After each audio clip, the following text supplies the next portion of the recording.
안녕하세요. 수면 유도자입니다. 요즘 불면증으로 잠을 못 이루시는 분들이 많은데요. 오늘 제가 확실히 재워드리겠습니다. 오랜 임상 경력 끝에 저는 5분 만에 여러분들을 수면으로 이끌 수 있습니다. 자, 그럼 저의 강의를 한번 들어보시죠. 이해하려고 하지 마시고요. 그냥 틀어놓고 주무세요. 여러분들 첫 영상이니까 조금 어색해도 잘 봐주시길 바라고요. 네, 이제 우리가 본격적으로 1학기 때 핵심적으로 다룰 내용이 바로 동양과 한국 윤리 사상이었잖아요. 그 내용들을 살펴볼 겁니다. 그런데 동양 그리고 한국의 개별 사상가들의 내용들을 다루기에 앞서서 오늘은 전체적인 동양 윤리 사상과 한국 윤리 사상의 흐름에 대해서 먼저 살펴보도록 하겠습니다.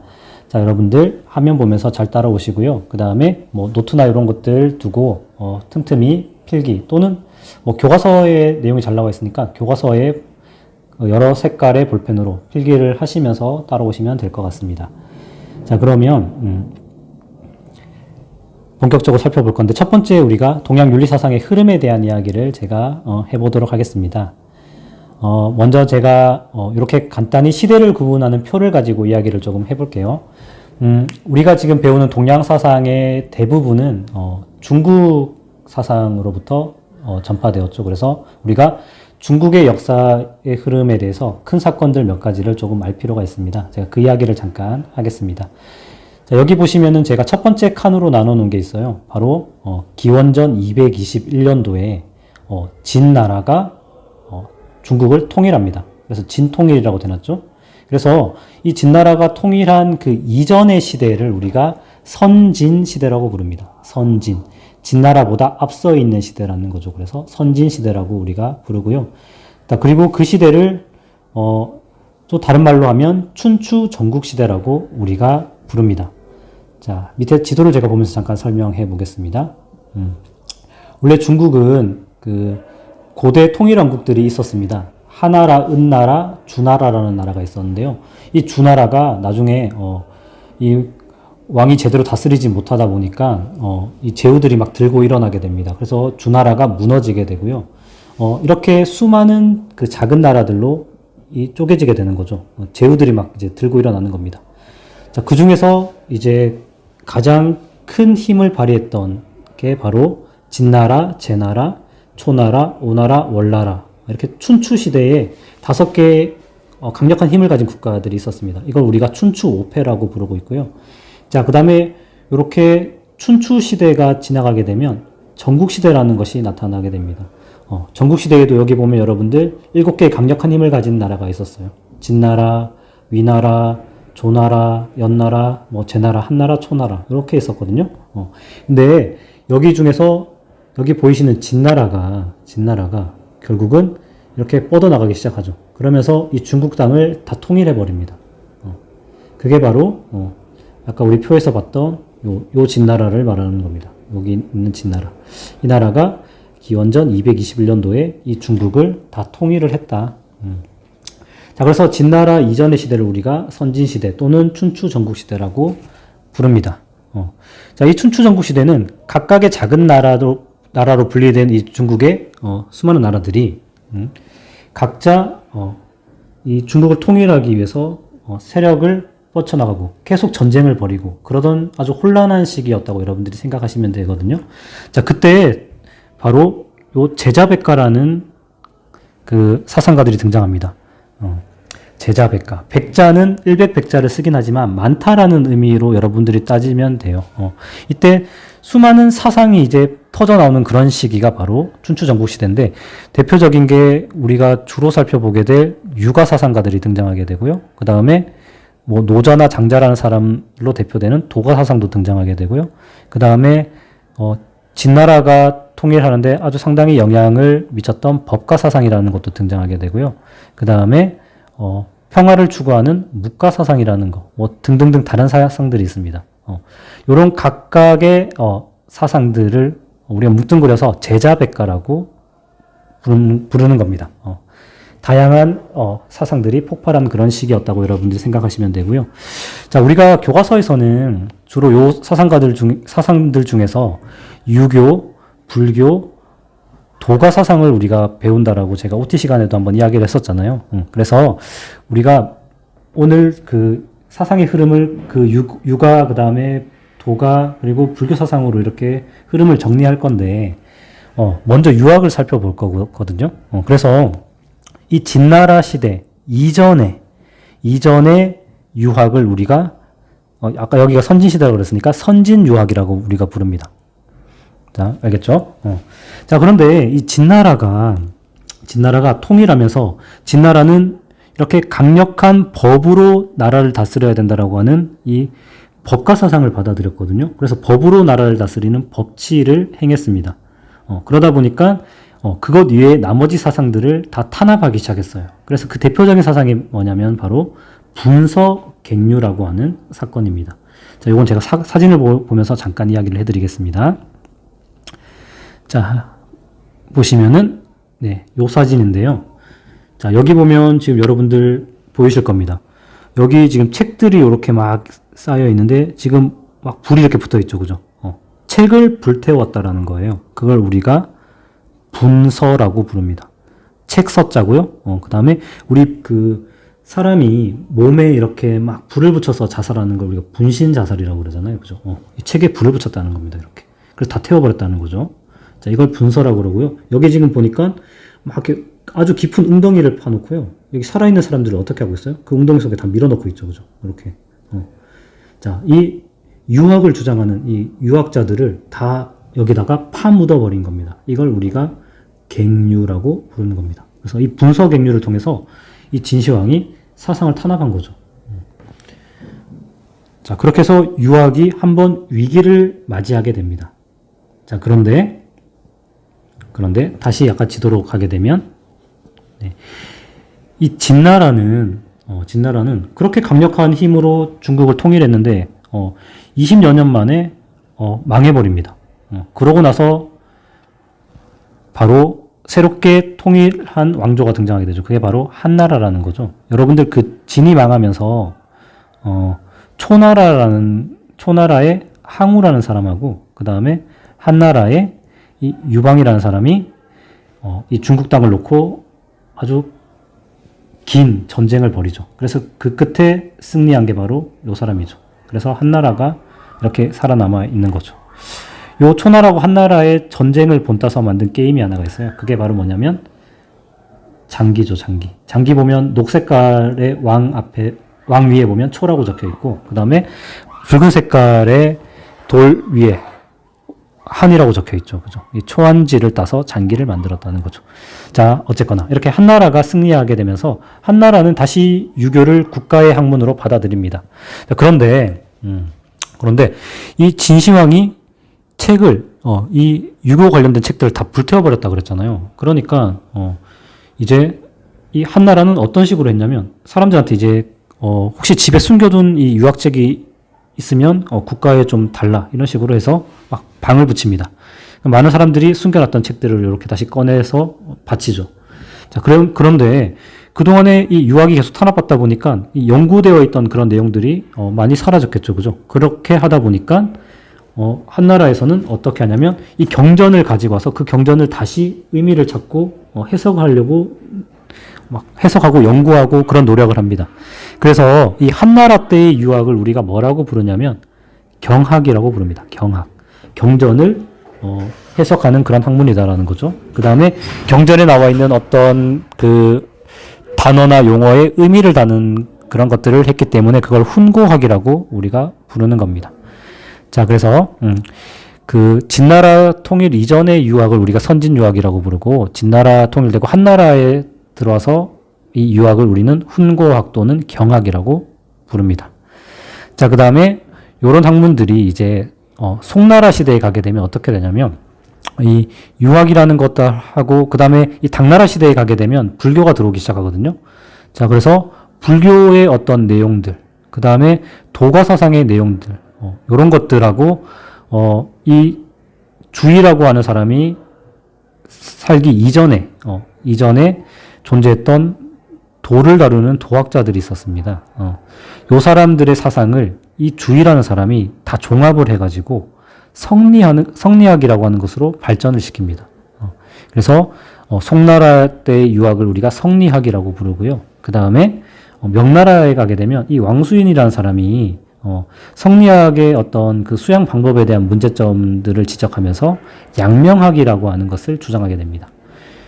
자, 그래서 지금 잠깐 정리하면 이렇게 되는 거죠. 유학의 흐름은 선진 유학에서부터 그 다음에 경학, 그 다음에 성리학, 그 다음에 양명학으로 이어지게 되고, 그 다음에 청나라에 오게 되면은 성리학이나 양명학이나 우리가 살아가는데 아무런 도움을 주지 못한다라고 하는 그런 비판을 받게 됩니다. 자, 그러면서 실생활에 유용한 학문인 고증학이라는 학문이 등장하게 되는 거죠. 자, 그래서 유학은 이런 식으로 전개되고 있고요. 자, 선진유학에 제가 아까 이야기를 안 했는데 대표적인 사람이 누구냐면 바로 우리가 잘 알고 있는 공자님입니다. 그 다음에 맹자, 순자. 대표적인 선진유학자들을 우리가 공자, 맹자, 순자라고 이야기를 할 수 있는데 그 부분은 제가 뒤에 이제 그분들의 사진을 보면서 따로 이야기를 해드리겠습니다. 자, 그러면 자, 페이지를 넘어가서 계속 볼게요. 자, 요 사진은 아까 제가 설명을 안 드렸는데 지금 이분들이 아까 그 제자백과 그 다양한 사상을 주장했던 사상가들의 모습입니다. 대표적으로 첫 번째 나와 있는 요 사진이 공자라는 분이고 두 번째가 맹자, 순자 이런 식으로 제일 윗칸에 오른쪽에 있는 사람이 묵자라는 사람이거든요. 자, 이렇게 수많은 사상가들이 등장했다. 여러분들 이렇게 기억하시면 되겠습니다. 자, 그러면 우리 교과서에 나와 있는 제가 내용을 가지고 오늘은 이제 그냥 흐름을 살펴보는 내용이기 때문에 가볍게 내용을 설명하고 넘어가도록 하겠습니다. 자, 아까 선진유학자들 제가 대표적인 사람으로 공자, 맹자, 순자라는 사람이 있다라고 했죠. 자, 공자라는 사람은 춘추 시대의 사람입니다. 그때 그 작은 나라로 나눠진 중국에서 계속 통일을 시키기 위해서 전쟁 이런 것들이 벌어졌다라고 했잖아요. 그러니까 사회가 상당히 혼란스러웠습니다. 그래서 공자는 그 사회의 혼란스러운 원인을 사람들이 다 인이라는 것을 잃어버렸기 때문에 그렇다라고 주장을 해요. 그래서 사람들이 자신이 가지고 있는 욕심을 버리고 예의를 갖추게 되면 사람들은 이 인이라는 것을 회복하게 된다. 이런 이야기를 합니다. 그럼 이 인이라는 게 도대체 뭐냐? 정말 간단하게 정리하면 사랑이라고 할 수 있습니다. 사람이 다른 사람을 사랑하는 것. 그죠? 요게 가능하면 사람들이 다 예의를 회복하게 될 것이고 그러면 사회는 안정화가 될 거다. 이렇게 주장하는 거죠. 자, 그래서 여기 보면 공자가 바로 육아사상을 창시한 사람이고요. 인, 즉 사랑이라는 것을 강조했다. 자, 그리고 덕으로 나라를 다스려야 된다라고 하는 덕치라는 것을 강조했다. 이렇게 여러분들이 그냥 들어두시고 넘어가시면 될 것 같아요. 자, 그 다음에 자, 두 번째 사람은 바로 맹자라는 사람입니다. 맹자는 우리가 앞서 한번 이야기를 했었죠. 뭘 주장했었나요? 성선설을 주장했다라고 했잖아요. 그죠? 왜 인간의 본성이 선하냐라고 할 때 맹자는 누구나 다 선한 마음을 가지고 태어난다. 그 선한 마음을 맹자는 사단이라고 불렀습니다. 자, 이건 우리가 맹자를 배울 때 자세하게 이야기를 해볼 거고요. 자, 그 다음에 맹자는 인간이라면 누구나 다 인의 예지라고 하는 네 가지 덕목을 가지고 있다라고 이야기를 합니다. 그걸 우리가 사덕이라고 부르는 거거든요. 자, 그래서 이 두 가지를 가지고 태어나기 때문에 인간은 선하다라고 이렇게 맹자는 주장을 했습니다. 자, 그 다음에 맹자는 왕이 덕으로서 다스리는 정치를 해야 된다. 그러니까 덕치라는 거 공자가 이야기했었는데 그거랑 비슷한 개념이에요. 그래서 왕도 정치라는 것을 주장을 했습니다. 자, 요 내용도 우리가 맹자 시간에 자세히 다룰 겁니다. 자, 지금 여러분들은 제가 지금 하고 있는 이야기를 그냥 전체적인 흐름을 이야기하고 있는 거구나. 요런 게 있구나. 그냥 가볍게 들어두시면 되고요. 자세한 거는 우리가 수업 시간에 하나하나씩 다시 따져볼 겁니다. 자, 그 다음에 순자라는 사람이 나오겠죠. 순자 이미 한번 우리가 배웠는데 인간의 본성은 악하다라고 주장했죠. 그래서 어떻게 해야 된다고요? 예라는 것을 배워야 된다. 그렇게 해서 자신의 욕망을 다스려야지만 선한 존재가 될 수 있다. 이런 이야기를 했죠. 그걸 우리가 성악설이라고 했고요. 자, 순자는 특히나 요 예라는 걸 상당히 강조합니다. 그래서 정치에 있어서도 예로 다스리는 예치라는 것을 강조했다. 자, 이렇게 들어두고 넘어가시면 돼요. 여기까지가 아까 진나라가 통일하기 이전에 춘추, 전국시대의 유가사상입니다. 공자가 춘추시대의 사람이고요. 맹자하고 순자는 전국시대의 사람입니다. 자, 그래서 이때 시대의 윤리를 진나라가 통일하기 이전의 유교라 그래서 선진유학, 선진유교라고 우리가 부릅니다. 자, 그 다음에 이제 한나라 시대로 가게 되면 훈고학이라는 거, 경학이라는 걸 했다라고 했잖아요. 그죠? 그거는 여러분들 그 정도만 들어두시고 넘어가면 되고요. 우리가 교과서에서 아주 중요하게 다루고 있는 게 바로 이 송나라 시대 때 이 주의라는 사람의 성리학입니다. 성리학. 자, 성리학이라는 건 뭐냐면 인간의 본성과 하늘의 이치에 대한 학문이라는 겁니다. 그래서 인간의 본성, 이 만물의 이치 이런 것들에 대한 학문이다. 그래서 성리학이라고 부릅니다. 그래서 이 주의는 이렇게 이야기를 하죠. 인간의 본성이라는 것은 하늘이 명령한 것으로 본성이 곧 하늘의 이치다. 요걸 우리가 하늘의 본성이 곧 이치라고 하는 성증리설이라고 부릅니다. 자, 요것도 우리가 나중에 성리학 배울 때 제대로 한번 살펴볼 거고요. 요런 이 주의는 우리 학문을 하는 방법과 인간 본성을 수양하는 방법에 대해서 이야기를 했거든요. 그게 바로 경물치지라는 방법하고 조냥성찰이라는 방법입니다. 자, 요런 용어들이 있다 정도만 여러분들이 오늘은 들어두시고 넘어가면 될 것 같아요. 자, 그 다음에 명나라로 가게 되면 요 왕수인이라는 사람이 등장하게 됩니다. 이 사람의 호가 양명입니다. 그래서 이 사람의 학문을 우리가 양명학이라고 부르는 거거든요. 자, 왕수인은 앞서 우리가 이야기했던 주의하고 조금 다른 생각을 가지고 있습니다. 그 주의 같은 경우에는 인간의 본성이 곧 하늘의 이치라고 하는 성증리설을 이야기를 했는데 왕수인은 그게 아니라 인간의 마음이 곧 하늘의 이치다라고 주장을 합니다. 마음 심자를 쓰는 거죠. 인간의 마음이 곧 하늘의 이치다. 그래서 이걸 우리가 심증리설이라고 부르는 겁니다. 요건 우리가 나중에 주의랑 비교하면서 한번 공부하게 될 겁니다. 자, 그래서 왕수인은 주의하고 다른 수양법을 이야기를 합니다. 그게 바로 뭐냐면 치양지설이라는 걸 주장을 하는 거죠. 자, 그래서 우리가 요 내용들을 살펴볼 건데 여러분들은 여기 나오는 용어들 한 번 정도는 지금 듣고 넘어가야 됩니다. 그래야지 우리가 이제 본격적으로 수업할 때 요런 용어들이 있었다라는 거를 가지고 이야기를 할 겁니다. 자, 다음으로. 자, 그러면 제가 아까 전에 그 앞서 시대 구분표하고 방금 사상가들에 대한 이야기를 가지고 했었잖아요. 그걸 간단하게 표로 정리하면 이렇게 정리할 수 있겠죠. 보면 여기 진나라가 통일하기 그 이전의 시대를 우리가 선진시대라고 부르는데 그 시대를 또 엄밀하게 구분하면 춘추시대라는 게 있고 전국시대라는 게 있다. 이때는 통일되기 전이기 때문에 끊임없이 전쟁 같은 게 벌어졌다. 그때 이제 각각의 나라에 붙어가지고 제 사상을 조금 받아주세요. 이렇게 하면서 등장했던 게 바로 제자백가라는 겁니다. 여기에는 유가사상도 있고 도가사상도 있고 법가사상 등등등등등이 있다라고 했습니다. 아주 사회가 혼란스러운 그런 시대였다는 거죠. 자, 이때 유교의 특징을 보시면은 바로 공자, 맹자, 순자라는 사람이 나오고요. 그래서 공자는 사람을 사랑해야 된다. 그래서 도덕성을 회복해야 된다라고 하는 인이라는 것을 주장하게 되고요. 맹자고 순자는 인간 본성에 대해서 살펴보기 시작했습니다. 그래서 인간 본성이 선하다, 악하다라는 그런 주장을 했다라는 거죠. 이런 것들이 유교라는 것이 성립되는데 아주 큰 토대가 됐다라는 겁니다. 자, 그 다음에 한나라하고 당나라 때로 오게 되면 이 진나라가 진시황을 통일해서 분서객류를 단행했다고 그랬잖아요. 즉 유교 사상이 탄압을 받았습니다. 그러다 보니까 그 이후에 등장한 한나라 시대에 오게 되면은 바로 그 유교 경전에 대한 해석, 주석을 다는 경학이라는 것이 발달하게 됩니다. 사라진 유교 경전에서 연구한다고 나와 있죠.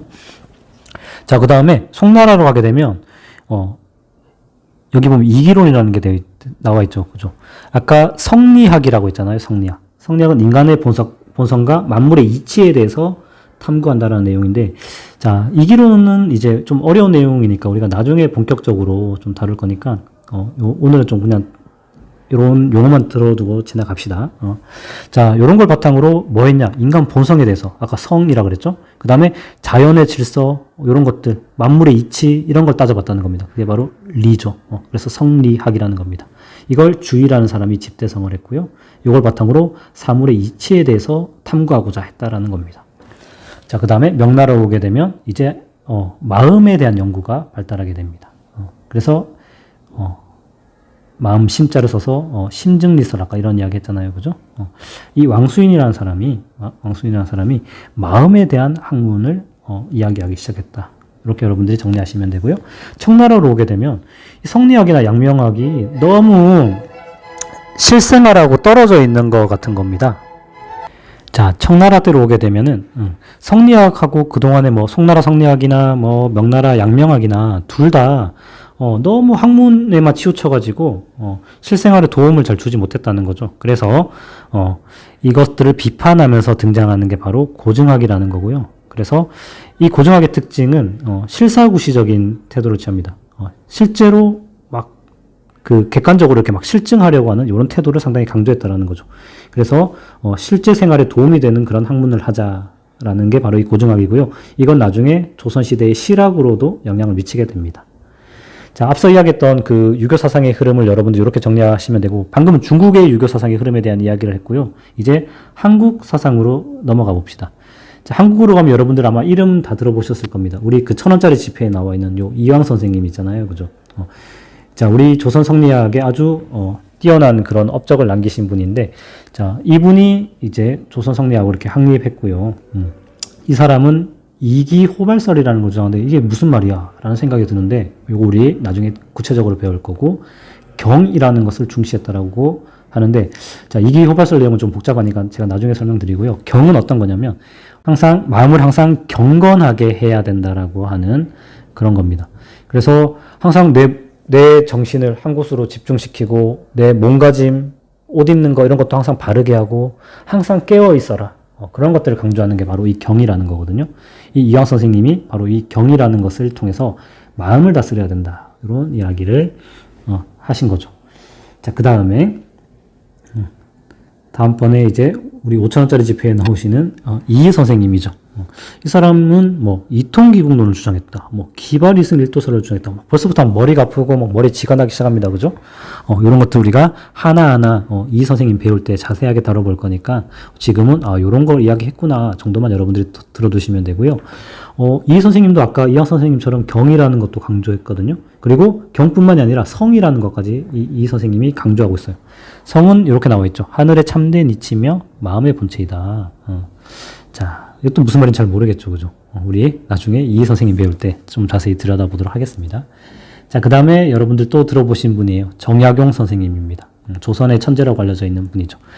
자, 이분은 바로 이 성리학에 대한 어떤 그런 비판적인 것들을 통해서 인간의 본성에 대해서 그 기존의 성리학에서 말하는 내용하고 조금 다른 방식으로 설명하신 분입니다. 그래서 인간은 선을 좋아하는 그런 아주 훌륭한 성품을 가지고 있다. 뭐 그런 이야기를 했고요.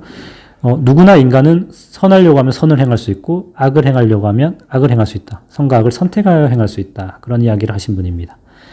자, 그래서 하늘로부터 그렇게 선택할 수 있는 권리인 자주직권을 부여받았다라고 이렇게 주장을 하신 분이고요. 자, 이 사람의 핵심 주장이 바로 성기호설이라고 하는 건데, 요건 우리가 나중에 자세히 다뤄보겠습니다. 그리고 정약용 선생님이 우리 조선의 실학을 집대성하신 분이라고 알려져 있죠. 그 내용도 우리가 그 정약용 선생님 배울 때 살펴보도록 하겠습니다. 자, 이렇게 해서 오늘 이제 강의는 어디까지 제가 이야기를 했냐면, 지금 우리가 동양윤리 사상의 흐름에 대한 이야기를 하고 있는데, 이번 시간에는 그 중에서 유교 사상의 흐름에 대한 이야기를 제가 했습니다. 특히 이제 중국에서 그 유교가 어떻게 발달해 왔는지를 이야기했고요. 그 다음에 조선시대의 이 성리학이라는 것이 어떻게 발전해 왔는지를 이희 선생님, 그리고 그 성리학을 넘어서서 이제 실학까지 집대성하신 정약용 선생님에 대해서 제가 오늘은 간단하게 그냥 언급만 하고 이렇게 넘어갑니다. 여러분들은 그 교과서에 나와 있는 동양윤리 사상의 흐름 부분을 다시 한번 보시면 되고, 다음 시간은 제가 그 동양의 불교 사상과 도가 사상의 흐름에 대한 이야기를 하도록 하겠습니다. 네, 이번 영상은 여기까지입니다.